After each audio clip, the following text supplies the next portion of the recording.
And frankly, I'm obsessed, as I am with a lot of things.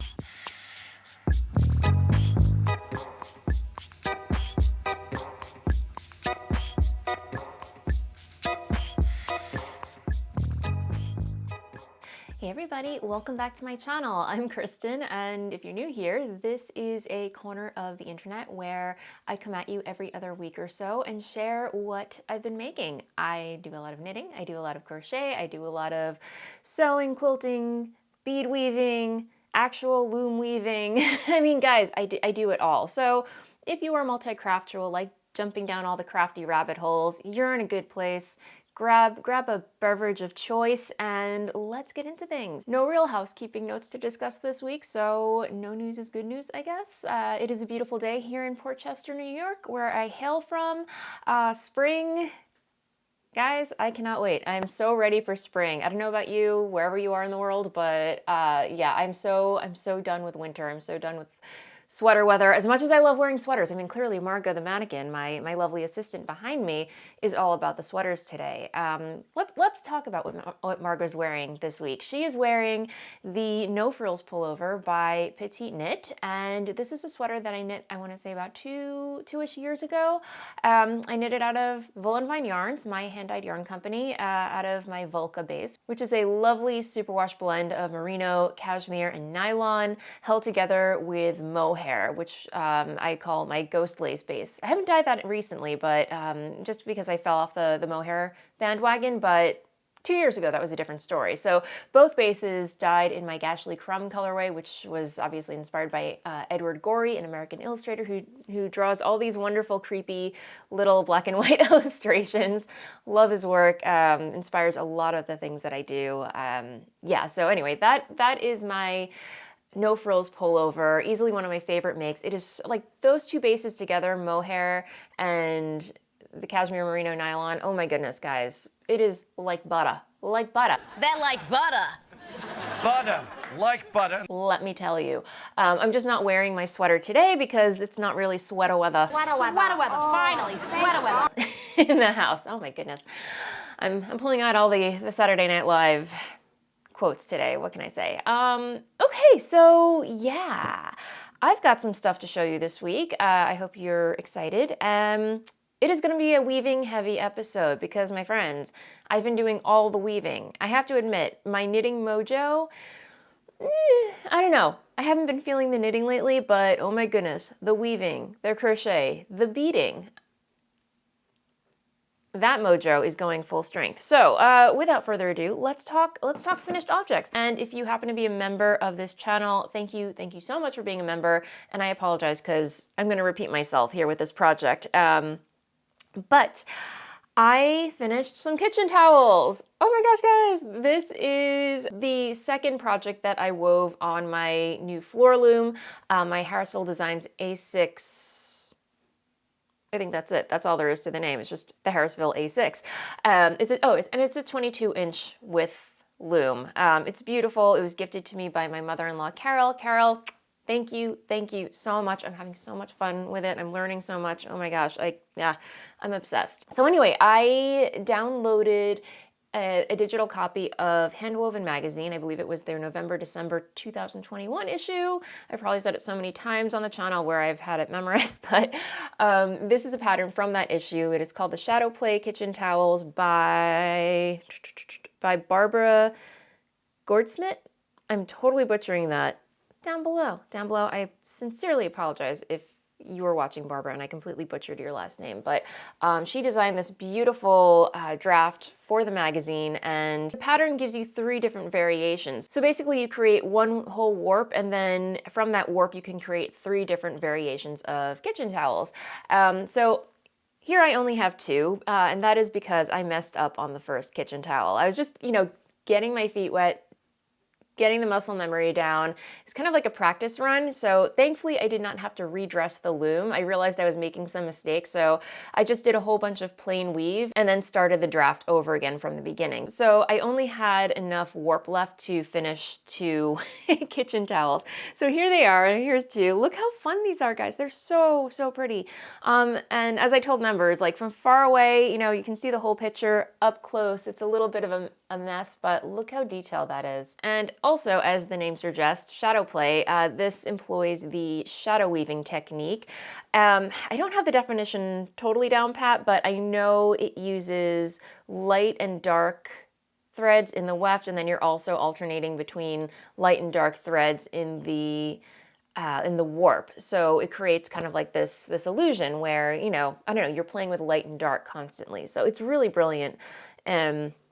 So here, I'll open this up. I even hemmed the edges, which is really cool, you know? So here it is from far away. There's one. And then here is the other one from far away. So yeah, I got some fancy schmancy kitchen or bath towels, hand towels, I should say. But guys, they're almost too pretty to use. They are too pretty to use. I might just not use them at all. I might just set them aside and keep them as little souvenirs for myself, you know, just to remind me of the first project that I wove on my floor loom. It's great. So when I was done weaving those two towels, I did have some length of warp left on my loom. So I just wove as much as I could of the third towel draft, and I ended up making a little, you know, with that little scrap of fabric, I ended up making a little notions pouch. So really, really fun.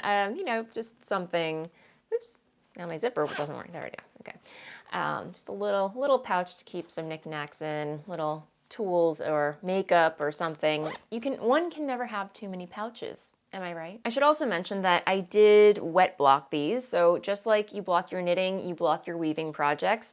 But you know, depending on the type of yarn that you use, you either wet block it, like you just soak it as you would your knitting, or for this project, because I used 100% cotton, you can just chuck it in the tumble dryer, the washing machine and then the drying machine afterwards. So what that does is it basically, let me backtrack a little bit. So while I was weaving this on my loom, looking down at what I was weaving, the pattern, you couldn't really make it out very well unless you were standing far away looking at it from an angle. You could tell, like, okay, I'm doing things correctly, whereas looking down at it, it's a little hard to tell. But once you take your project off the loom and then you block it, the heat and the abrasion like sucks all the stitches in, it all cinches in, and then the pattern emerges and becomes more visible, which is really, really cool.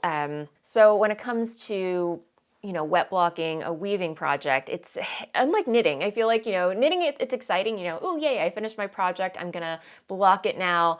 But with weaving, it's kind of like a little surprise when it comes out of the dryer. Like, oh, there's the pattern. So that's a really fun aspect of weaving that I'm finding.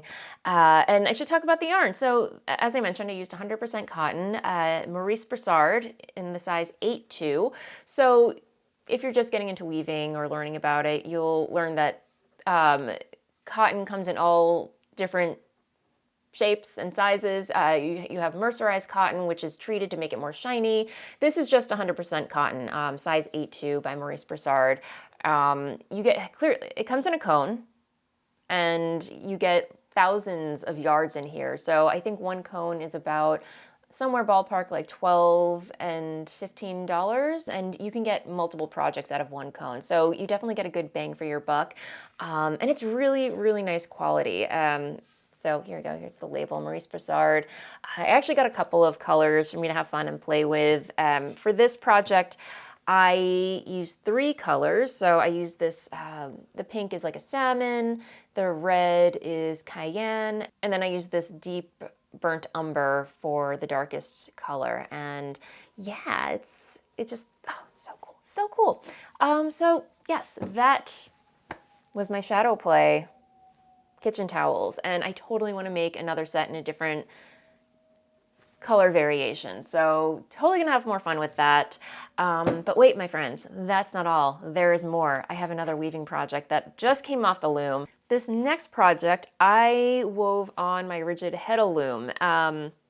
And here it is. You can't really see it. I still have to finish making the fringe on this side right here. This side is done. So this morning I started working on the fringe. Look how fun that is. It's so much fun, guys. So this is the pattern that I used is the zebras on the Serengeti. It's a pattern, again, another pattern from Handwoven magazine.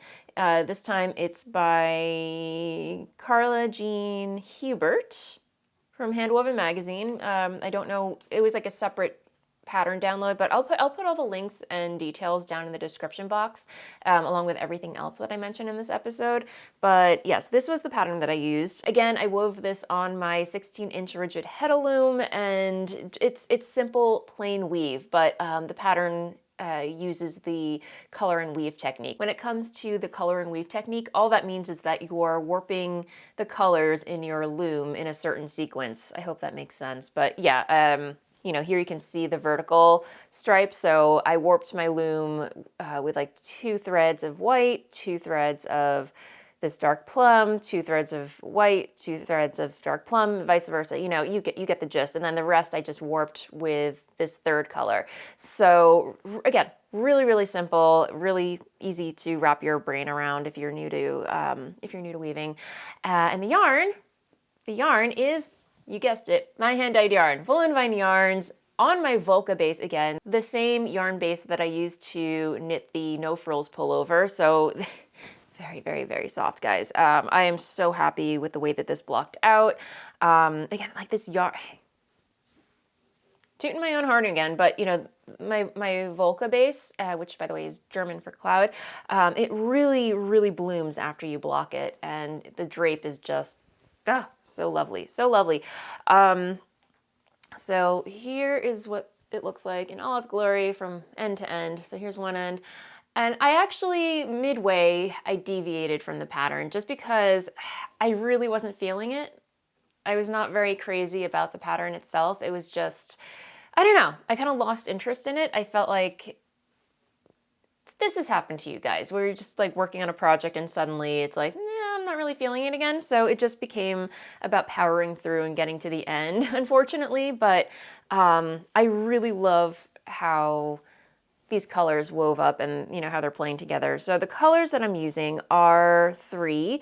This, for the main color, I used my Nevermore colorway. I mean, look how cool. I mean, clearly I made a mistake right there, but oops, oh well. It's just so cool the way it wove up. And then I interspersed it with Solstice and Black Orchid, which is this dark mulberry color right there. I really like how my Solstice colorway adds to the landscape, if you will.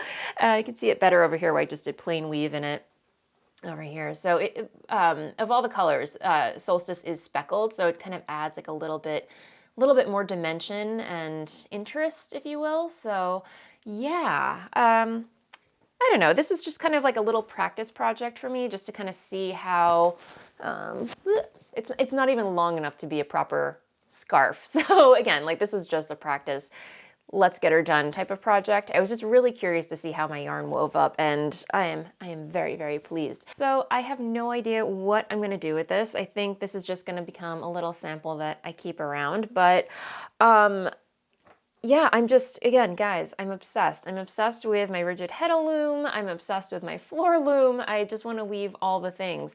And you know how I said that, you know, my knitting mojo right now is kind of in the dumps and it's all about weaving.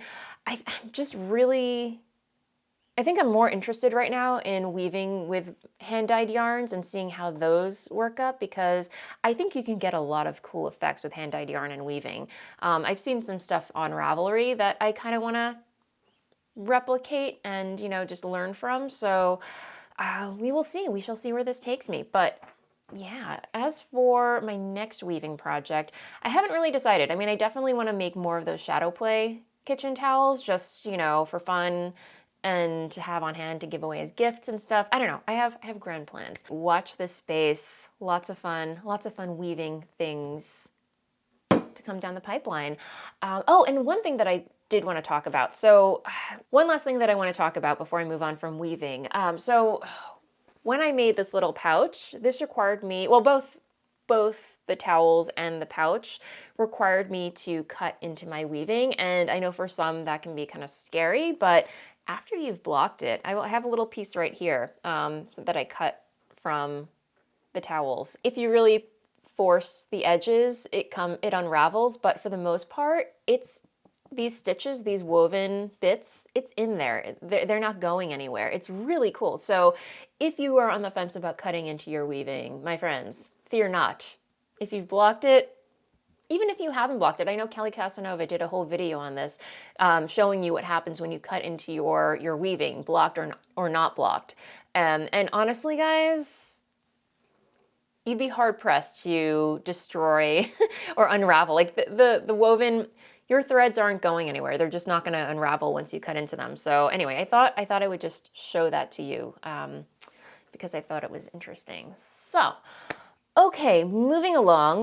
There has been a lot of weaving, obviously, but there also has been a lot of bead weaving, which I'm really excited to show you. So, over the weekend, Interweave's website. If you're not familiar, Interweave, they publish a lot of crafting magazines. They have, Interweave Knits. They have, or used to publish Beadwork magazine, which unfortunately they are no longer, but you can still purchase digital copies of their magazines, which is really, really cool. And over the weekend, they had a special deal. I think it was like $5 on all of their Beadwork magazine, which was really freaking awesome. So I jumped on it. And in the past, I had been browsing their website, and I saw the cover of this one magazine, and I was like, I really want to make that bracelet. But at the time, I think the issue was like $14.99, and I'm like, I don't know if I'm going to like the rest of the magazine. Anyway, for $5, I was like, okay, I'm getting that pattern and a whole bunch of other patterns in the magazine. Twist my arm. And here is what I'm working on. So this was the cover bracelet on, what is it? This is the double diamond back bracelet by Alice Coelho. I hope Coelho. I'm sorry.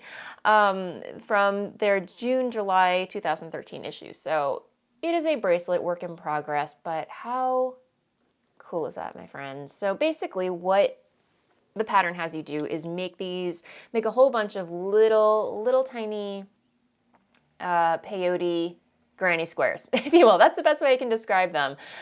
So I'm using, size 11 delicas, which are cylinder-shaped beads, and size 15 seed beads, which are smaller little seed beads. And then for the center, the pattern has you, here, I'll hold up this guy right here. So while the pattern recommends using bicones for the centerpiece, I am actually using fire polish in this really cool black Picasso color. I'll get a close-up of it and insert it here, guys, but it has such a cool texture to it, and frankly, I'm obsessed, as I am with a lot of things.